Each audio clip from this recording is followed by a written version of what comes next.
uncertainty for a very long time. I therefore propose to reduce this time limit for reopening of assessments to 3 years from the present 6 years.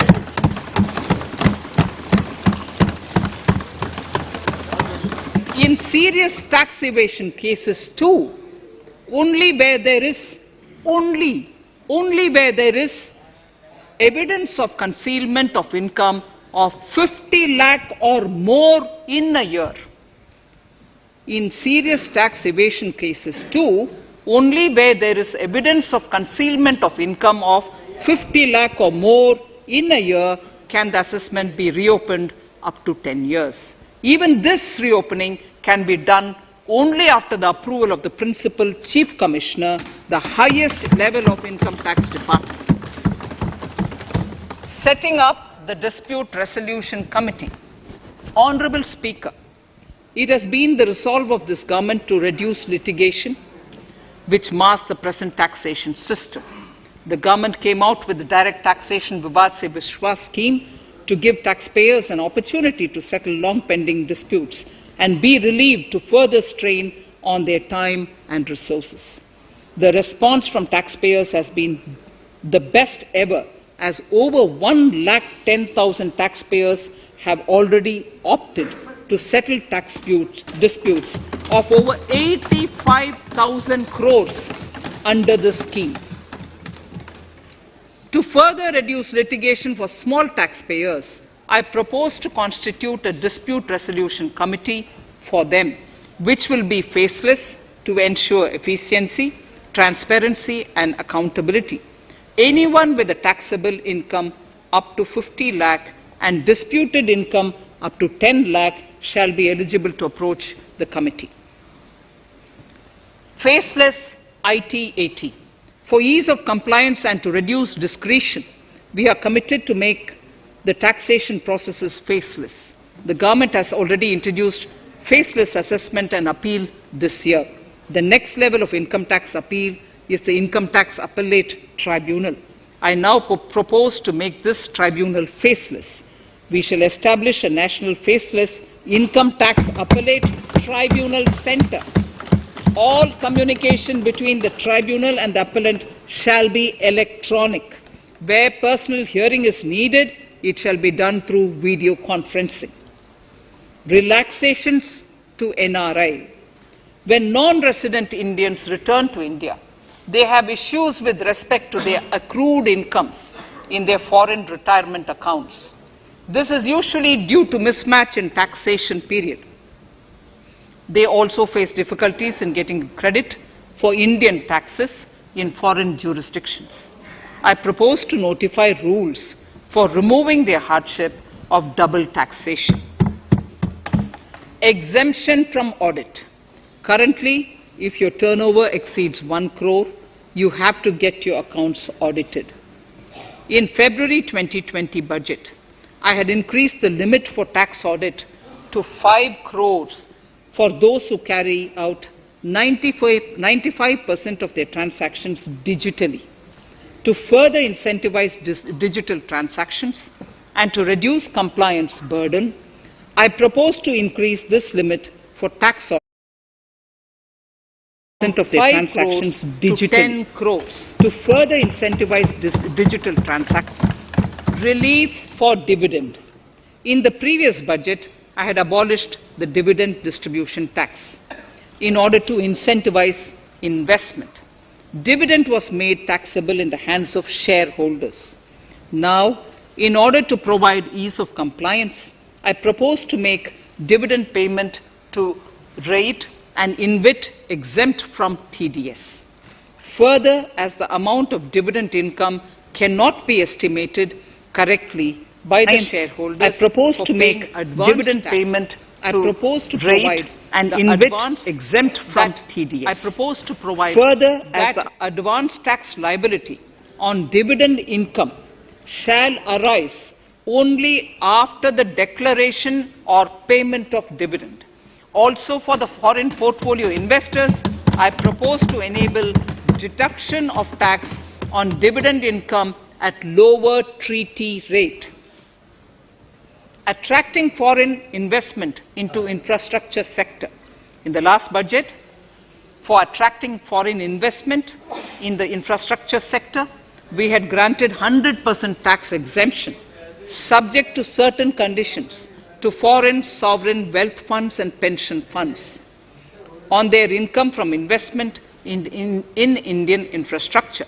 We have noticed that few of such funds are facing difficulties in meeting some of the conditions. In order to ensure that a large number of funds invest in India, I propose to relax some of these conditions relating to prohibition on private funding, restriction on commercial activities, and direct investment in infrastructure. In order to allow funding of infrastructure by issue of zero-coupon bonds, I propose to make notified infrastructure debt funds eligible to raise funds by issuing tax-efficient zero-coupon bonds. Affordable housing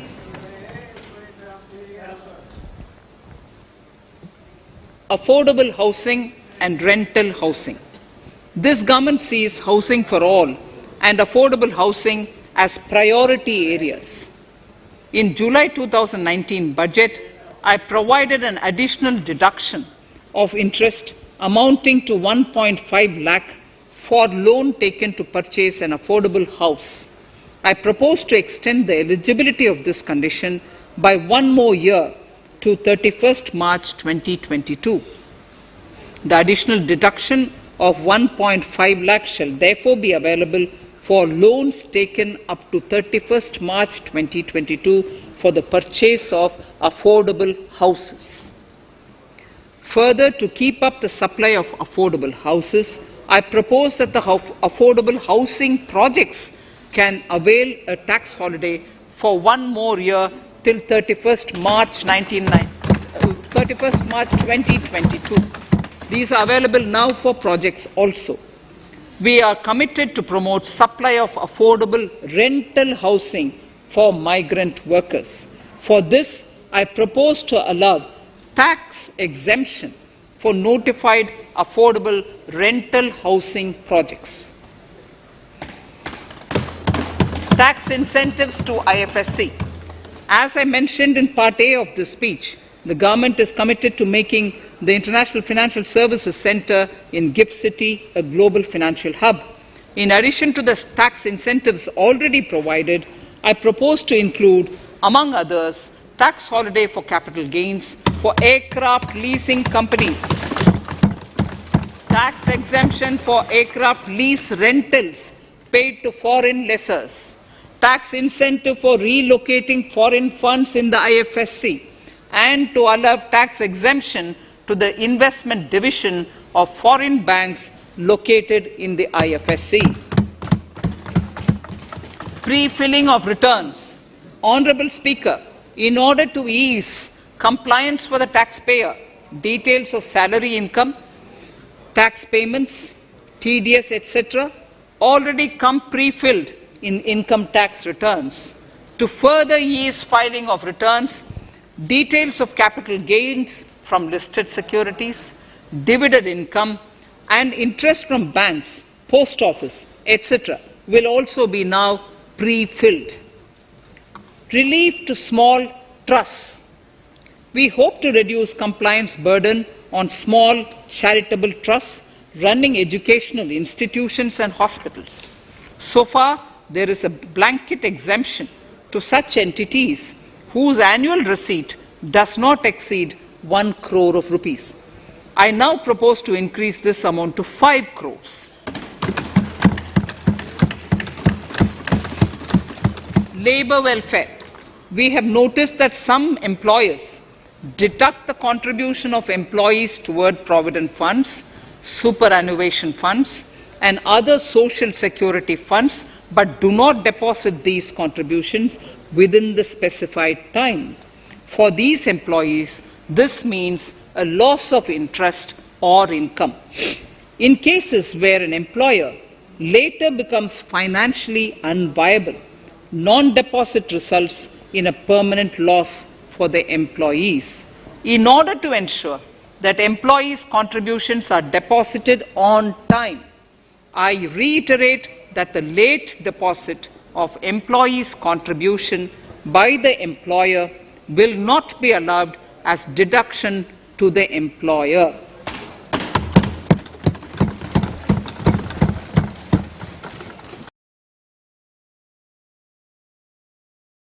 In order to incentivize startups in the country, I propose to extend the eligibility for claiming tax holiday for startups by 1 more year, till 31st March 2022.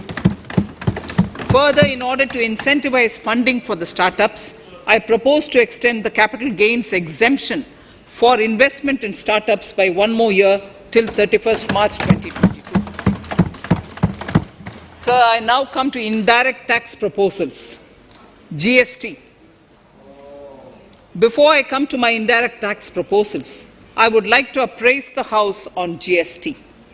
The GST is now 4 years old, and we have taken several measures to further simplify it.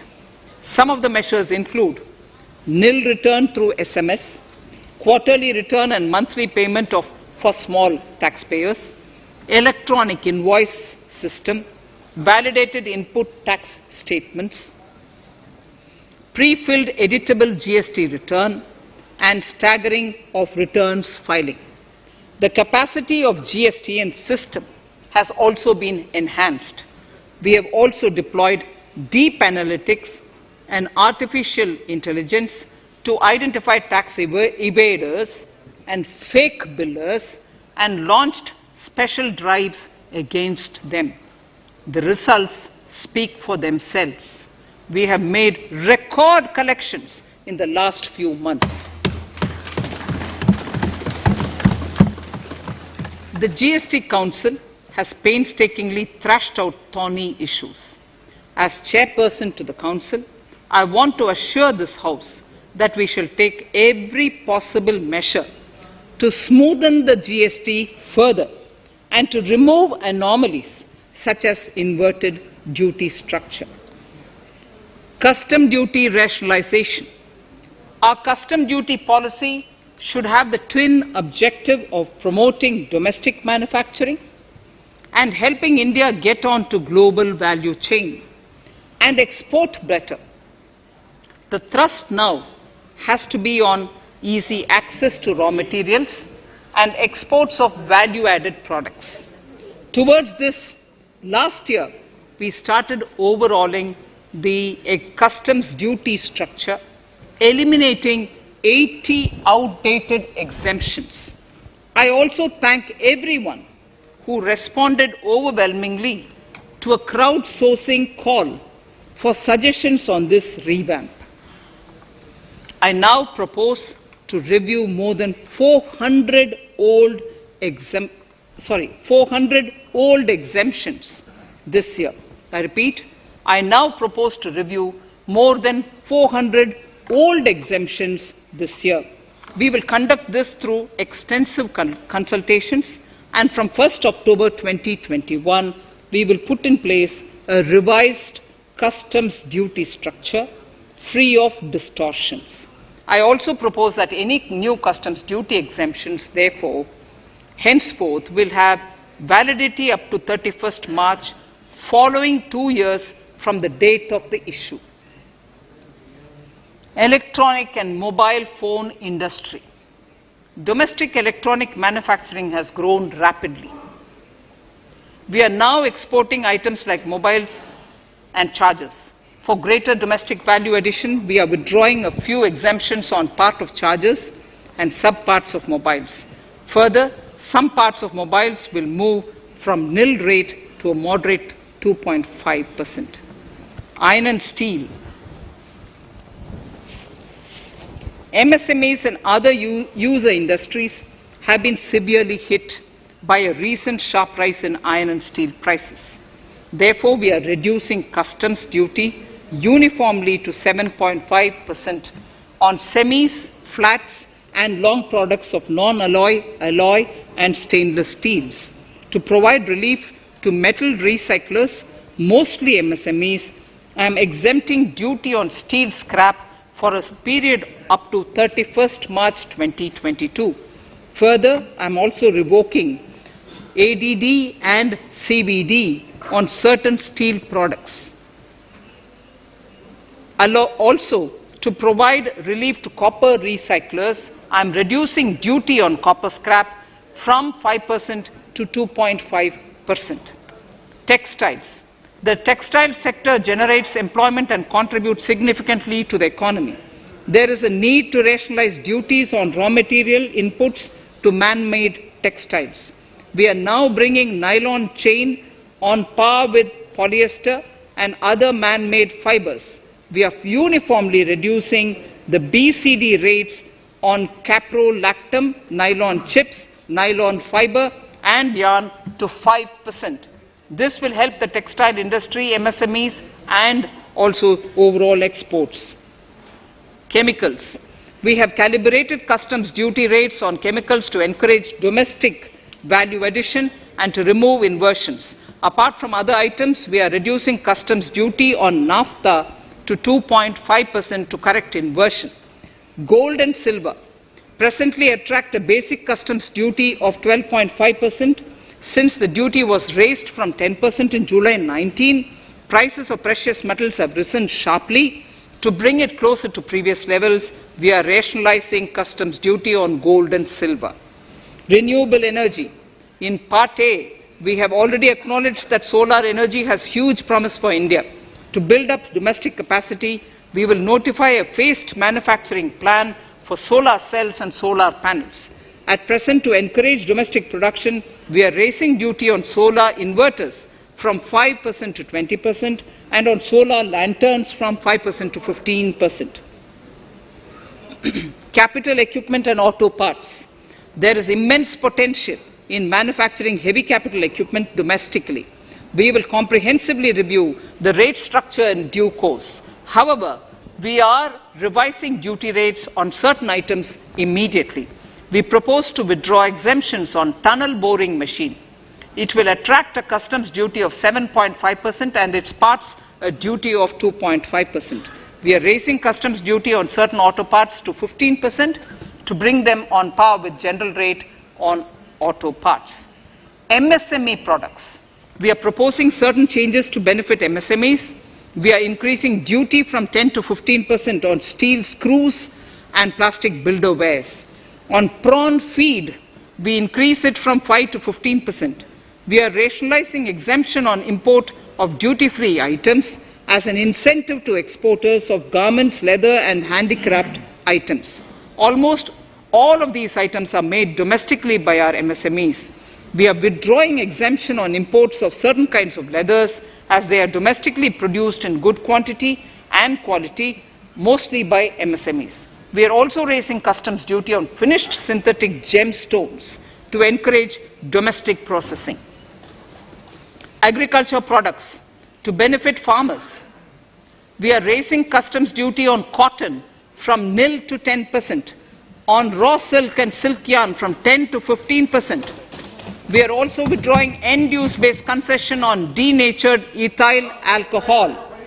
Currently, rates are being uniformly calibrated to 15% on items like maize, bran, rice bran, oil cake, and animal feed additives.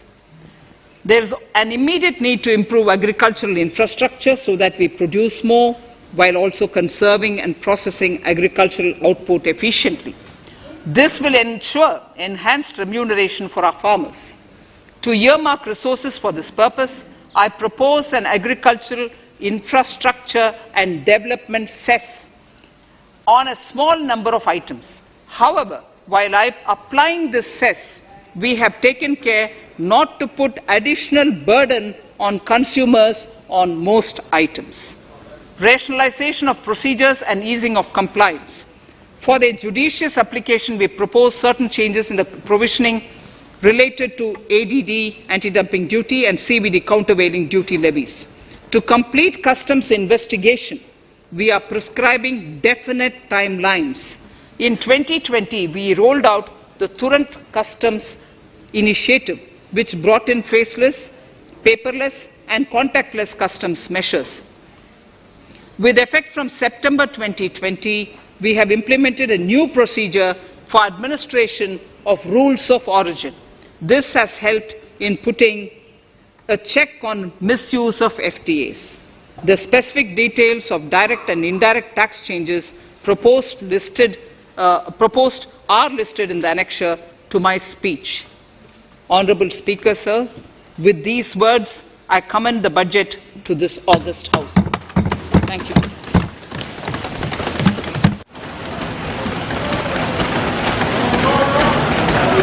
Item number 1, माननीय मंत्री जी, item number 1।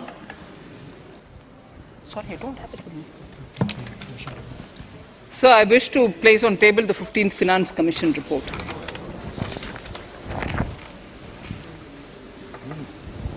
Item number 3, माननीय मंत्री जी। Sir, I wish to lay on the table the following statements under Section 3(1) of the Fiscal Responsibility and Budget Management Act 2003, the medium-term fiscal policy fiscal policy strategy statement and macroeconomic framework statement.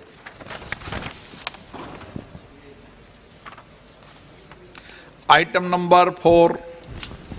So I wish to seek your permission to move for leave to introduce the Finance Bill 2021.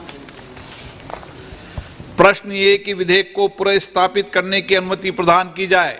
जो सदस्य इसके पक्ष में हाँ कहें, जो सदस्य इसके विरोध में ना कहें। मेरे विचार में निर्णय हाँ वालों के पक्ष में हुआ, हाँ वालों के पक्ष हुआ। माननीय मंत्री जी विधेयक को पुनर्स्थापित करें। Shri Prahlad Joshi ji. With your permission, I rise to present the 18th report of Business Advisory Committee. माननीय सदस्यगण, माननीय वित्त मंत्री जी के बजट भाषण की प्रतियां प्रकाशक फलक पर उपलब्ध है। सदस्य अपनी प्रति प्रकाशन फलक से प्राप्त कर सकते हैं। माननीय सदस्यगण, जैसा कि आपको समाचार 2 के माध्यम से पहले सूचित किया जा चुका है कि बजट की प्रतियां आपको मेंबर्स पोर्टल के माध्यम से उपलब्ध कराई जा रही है। सभा की कार्रवाई मंगलवार दिनांक 2 फरवरी 2021